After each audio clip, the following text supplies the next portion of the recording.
Today I am going to be sharing my list of auto-read authors with you guys, but before we jump into that, if you like book content of any kind, give me a follow down below. I am going to start posting long-form content every month and continuing my 2 shorts every week. I also post daily content over on TikTok, and that's a variety of things like reviews, recommendations, memes, and other fun book-related content. My Instagram is also full of book reviews and recommendations. It's just a little bit more curated, so if you like a good compilation of reviews and recommendations, head over to Instagram. Now that that is out of the way, what is an auto-read author to me? These are authors that I know no matter what book I pick up from them, I will at least enjoy it, if not love it. These are the ones that if I'm on a DNF streak or in a reading slump, I pick up one of their works, and that really just catapults me back into a good reading mood. These are in no particular order, but we're going to start with Nate Cassidy. The first book of his that I read was Mary, and I actually listened to the audiobook of this, and the narrator was amazing. I highly recommend checking out the audiobook version of this. She really brought the best out of Cassidy's dry humor and just suspense and grittiness in his characters. And at the end, he added an author's note, and it just explained how he felt like he had to really earn the right to write Mary, because it is about a woman who's going through menopause and these very feminine struggles that him as a cis white man wouldn't go through. And I just thought that was a very strong author's note, and I greatly appreciated that. I actually saw a post on Fable not too long ago about this woman that said she trusts 2 white men, her husband and Nate Cassidy. And I just cackled because 100% I would trust this man with my drink. One of the ways I know if I really jive with an author is I pick up a short story from them, whether that be just a novella or a compilation of a bunch of short stories. And I did that with Rest Stop. I devoured this book in less than a day. And I did pick up a physical copy just because I wanted to see if I liked Nate Cassidy's writing style just in print without that extra layer of audiobook narration. And oh my god, this man plucked one of my biggest nightmares out of my head and put it in print. It starts with this guy being trapped in a gas station bathroom, and just things get worse. I highly recommend all of Nate Cassidy's work. He did just drop a new book actually on the 5th that I found out about while putting together this slideshow, and I'm so excited about. So if you like really gritty, well done horror, Nate Cassidy is your dude. Next is Sarah Hashem. She has these 3 books out, 2 of which belong to the Jasad Air duology, and then another one is Where No Shadow Stays. She came on my radar because I was looking for a non-European based fantasy, because I really wanted to branch out with my reading and diversify just the vibes. And I will say, she sets a mood and sticks with it so well.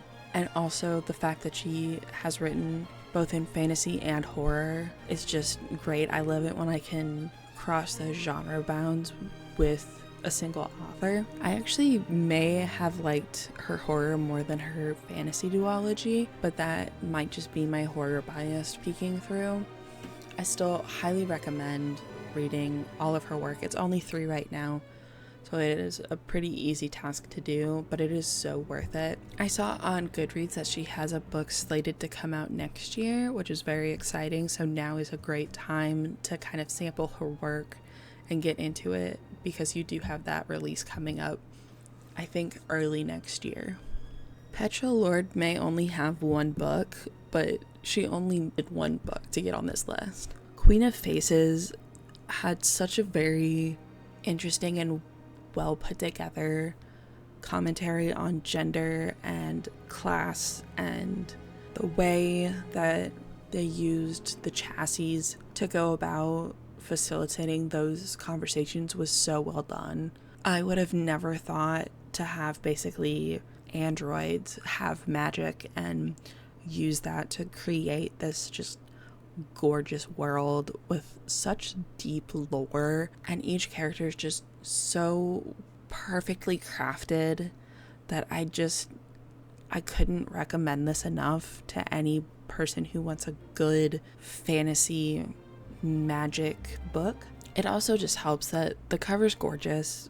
If you get a physical copy, highly recommend seeing if you can get the ones with the sprayed edges that match the cover, because it was just gorgeous. This is part of a duology or trilogy. I believe it's a duology. And the second one is coming out either late this year or early next year. I will be rereading this before that next book drops, just because I want to get the full experience. And I know I will have forgotten some plot points from this book in the time that has been in between reading that book and the next one. But I will stand 10 toes down on my recommendation of this book. And I cannot wait to see what they come out with in the future. Jennifer Lynn Barnes is a pretty well-known author, and honestly I think it's rightfully so. The Inheritance Games really kind of got me back into reading. And I remember when Brothers Hawthorne came out, I was reading the book that came right before that, and I was racing the clock because I wanted to finish that in time to get to the library to check out the next book.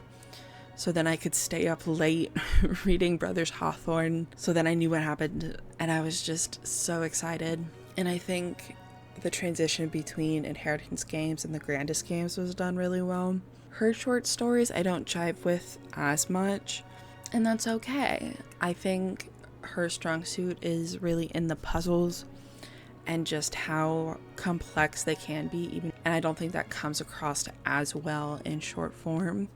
The third book of the Grandest Game trilogy is coming out, I believe, in November. I have the first two on my shelves, and I'm really excited to finish out the trilogy. I haven't touched the Naturals yet, and I'm really excited to get my hands on that. Some of you may know JC Lynn from TikTok. She had a great series of the help desk that actually inspired this book and is the basis for all of the characters, the world, and everything.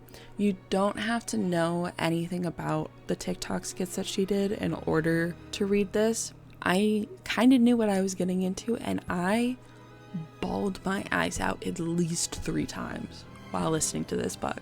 I don't cry when I read. I just don't.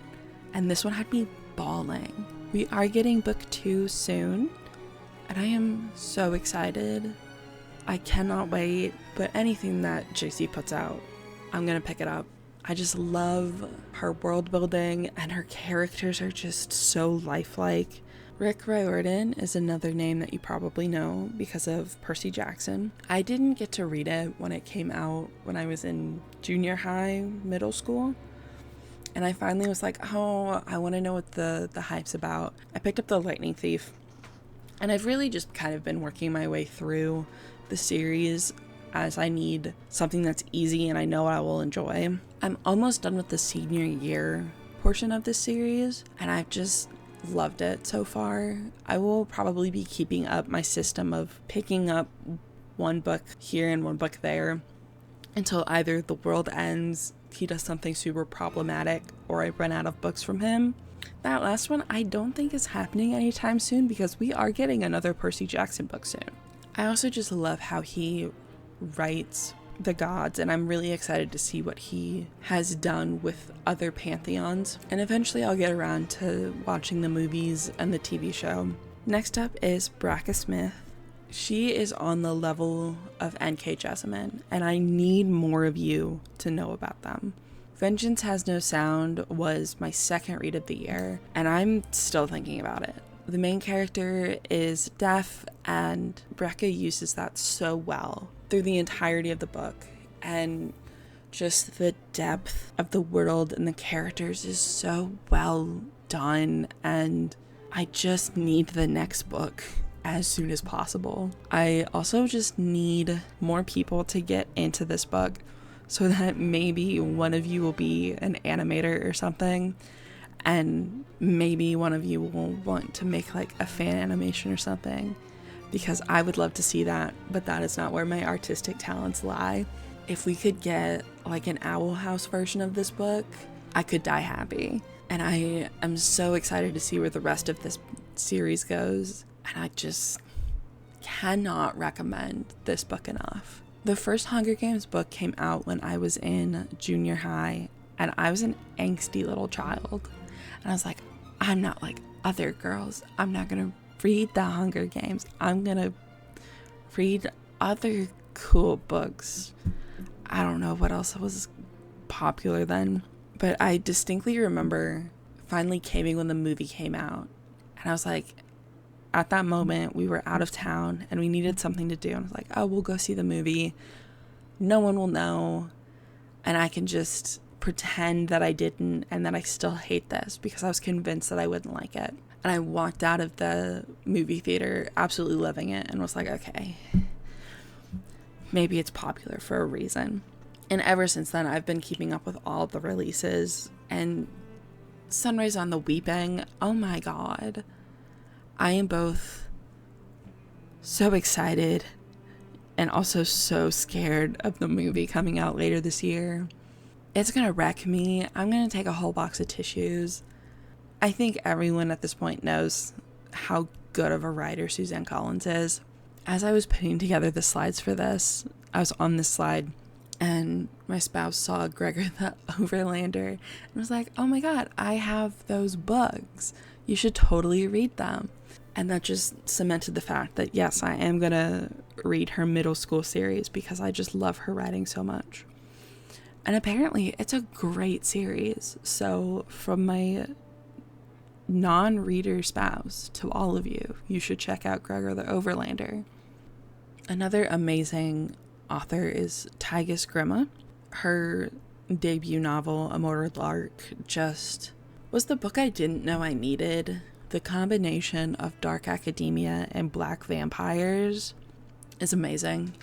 The tension between literally everyone is so darn good, and you can cut that with a spoon, honestly.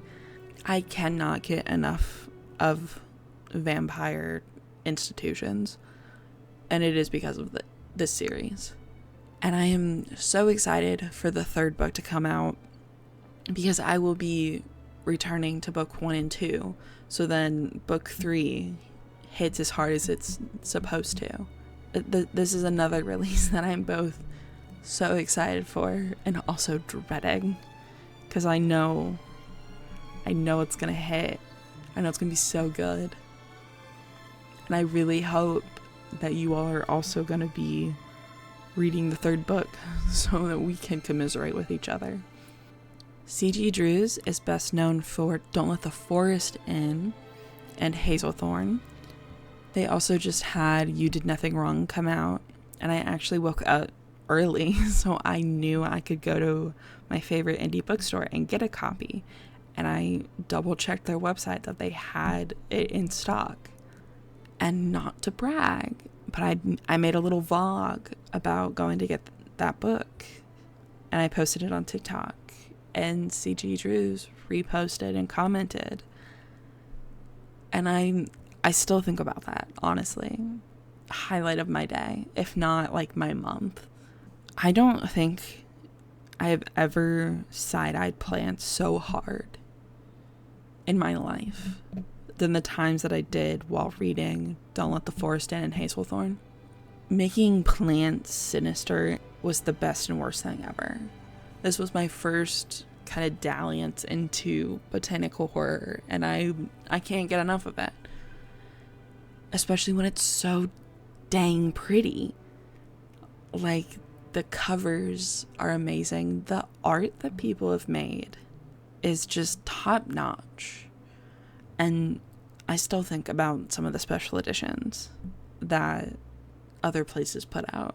And at one point I questioned if I needed money in my bank account, or if I could just have a library full of C.G. Drews books, because they were just that pretty.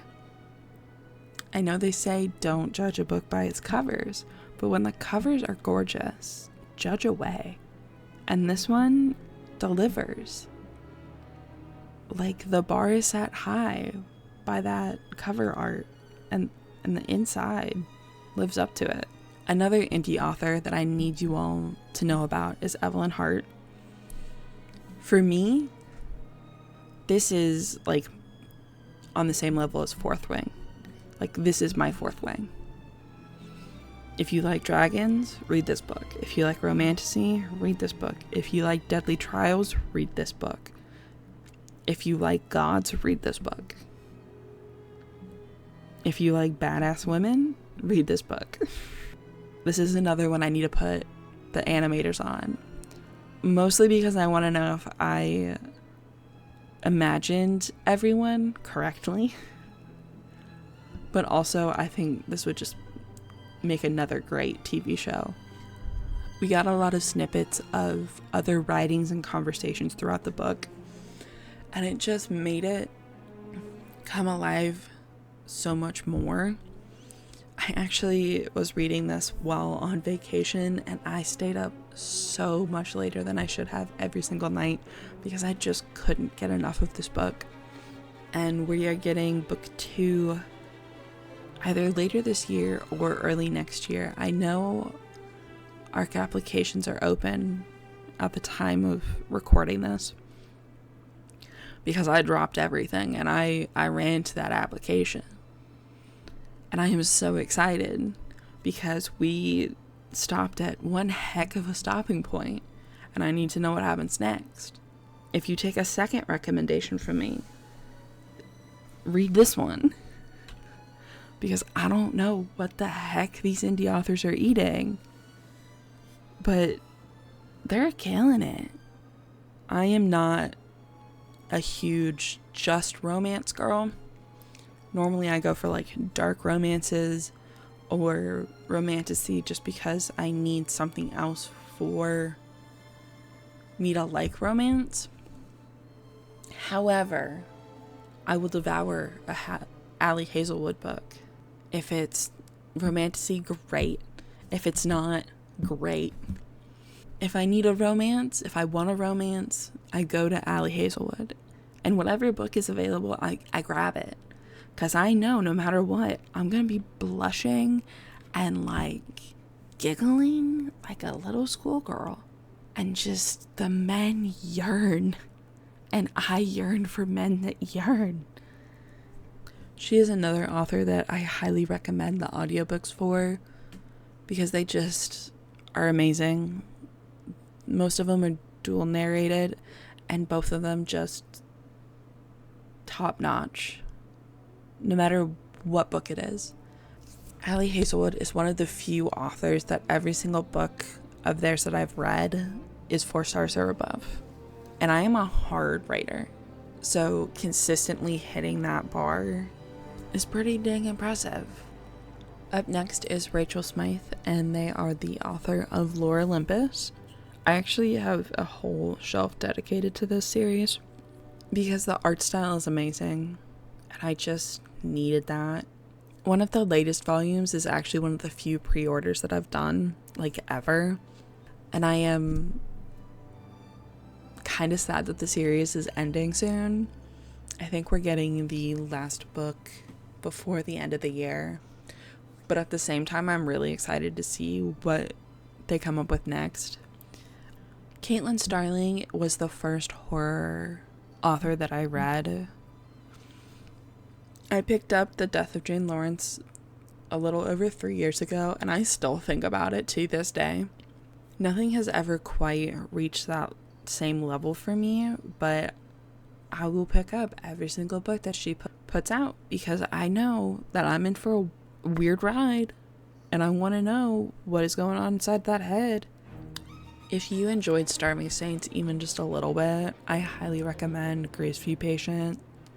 And even if you didn't like Starving Saints, pick up Jane Lawrence because it was a great time. Caitlin Starling does a really good job of mixing horror and more fantastical bits together to make like something that you think is really cool but also wish didn't exist because it's probably gonna kill you. And I just love that. And I just cannot wait for her next drop because I know it's going to be crazy. And I'm going to enjoy it. And I'm going to thank her every single time. Saba Tahir is another one that I highly recommend if you want non-white fantasy. Or honestly just non-European fantasy. I actually have been putting off reading the last book in the Ember and the Ashes series because I don't want it to end. And I am really excited that there's a prequel graphic novel because that means I can finally finish the series but still get more in the future. I'm also really excited for her next series, Air. I have a copy already, and I believe we're getting the second book next year, and it's also gorgeous. And if you want a really pretty cover, I highly recommend any of her books just to stare at.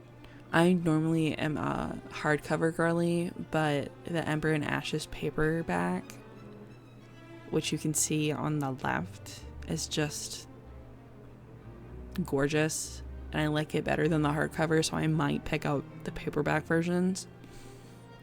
There's just something about a simplistic cover that is actually really detailed that just speaks to my soul.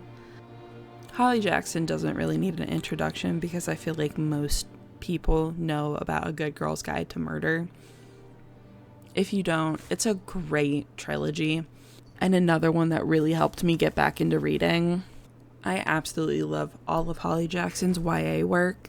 She did release an adult book recently, and I didn't jive with it as much. I don't know if it was because the narrator's man voice sounded like these babies from Rugrats, but I just could not get into it. So I would recommend a physical copy for any of her books.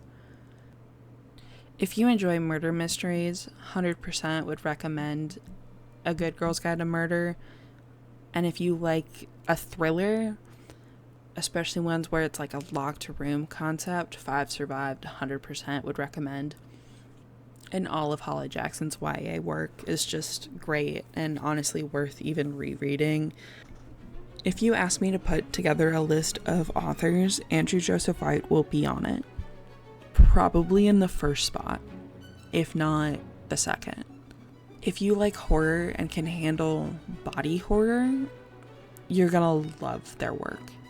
A lot of people were introduced to him with You Weren't Meant to Be Human, and I'm so happy that more people are learning about Andrew Joseph White. I picked up Hell Followed With Us a few years ago, and pretty quickly after finishing it, I ordered all 3 of the books that he had written at that point. And the other 2 were Compound Fracture and The Spirit Bears Its Teeth, simply because the covers were just gorgeous and I needed them like in my hand as soon as possible. And Andrew is another author that inspires so much good art. And I just love when art inspires art and it's like this cascade effect. And I think that's a real good testament to how good of a writer that he is. I also think it's just impressive that all of his main characters are trans and autistic, but also so different from each other. And the nuances captured in their differences is just so well done. And I am so excited that he is publishing like 9 books in the next couple years because I cannot get enough of his work. And I also cannot wait to see what each cover looks like. The next book cover was actually released a couple months ago and my jaw was on the floor. If you like queer literature, I also highly recommend any of his books. Our last author on this list is Brynne Weaver. Butcher and Blackbird was the first dark romance that I read, and I can't get enough of it. I still think about Rowan grabbing Sloane by the throat with like a hand covered in blood and just growling at her. The entire trilogy was just great. I never thought I would be laughing with serial killers this often. And I thoroughly enjoy it. And she has mastered the balance between the dark parts of a dark rom-com and the comedic parts of a dark rom-com. And I think it would be so easy to overcompensate one way or another, but consistently she finds that perfect balance. I also just learned about her self-published trilogy, which starts with A Shadow in the Reaping, and I am so happy that it's getting attention, even if it is an Amazon and KU exclusive. But I will be impatiently waiting for the Butcher and Blackbird movie and Harvest season to come out. So that is the end of my auto read authors list. I hope that you found at least one new author to check out. I will see you next month with another long form video. And in the meantime, I will be putting up 2 shorts every week, as well as regular content on TikTok and Instagram. If you liked this video, please drop a like and follow down below.